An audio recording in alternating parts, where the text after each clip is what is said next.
We have breaking news out of Gaza for you this morning. Israel has launched a ground offensive to take Gaza City. And this escalation comes the same day a UN commission issued a report accusing Israel of committing genocide.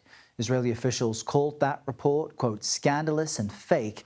And just moments ago, President Trump told reporters Hamas is in, quote, big trouble if recent rumors are true. CBS News senior foreign correspondent Imtiaz Tyab is tracking all the latest threads for us from London. Imtiaz, you've reported extensively from the region over the years.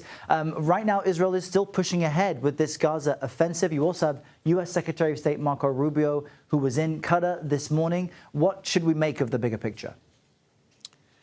Errol, good to be with you. That's right. In the last few hours, Israel has begun what it's called the, quote, main step of its ground invasion of Gaza City, where entire neighborhoods have already been reduced to ruins. Hundreds of thousands of Palestinians have been forced to flee, and at least 52 Palestinians have been killed in Israeli airstrikes since dawn. Now, Israel's European allies, including the European Union and Germany, have condemned the offensive, while Israeli opposition leaders have denounced it as amateurish and sloppy. Whatever the case, Secretary of State Marco Rubio has now landed in Qatar a week after Israel carried out airstrikes against Hamas leaders in the capital Doha, killing 6 and drawing international condemnation.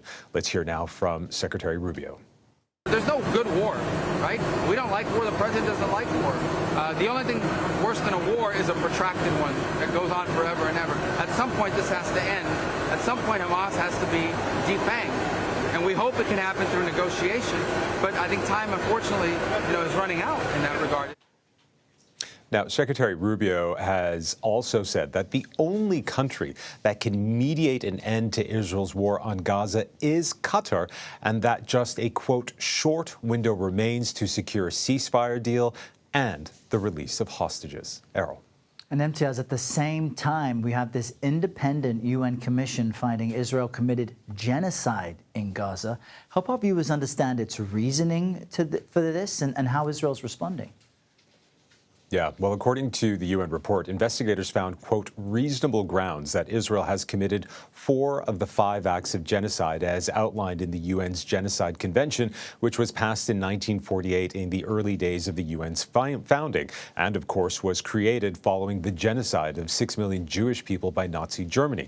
Now, the 4 of the 5 acts of genocide as outlined in the convention that Israel is accused of committing since the start of the war with Hamas following the brutal October 7th, 2023 attacks include killing members of a group, causing them serious bodily and mental harm, deliberately inflicting conditions calculated to destroy the group, as well as preventing births by creating, rather, quote, specific conditions that directly impact children. Now, the report not only cites the pattern of conduct by Israeli forces as evidence of, quote, genocidal intent, but also the statements of Israeli leaders alleging Prime Minister Benjamin Netanyahu, President Isaac Herzog, and former Defense Minister Yoav Gallant have all, quote, incited the commission of genocide. Now, Israeli leaders have reacted bitterly to this, to the UN Commission of Inquiries of Genocide report, and they have denounced it as, quote, distorted and false.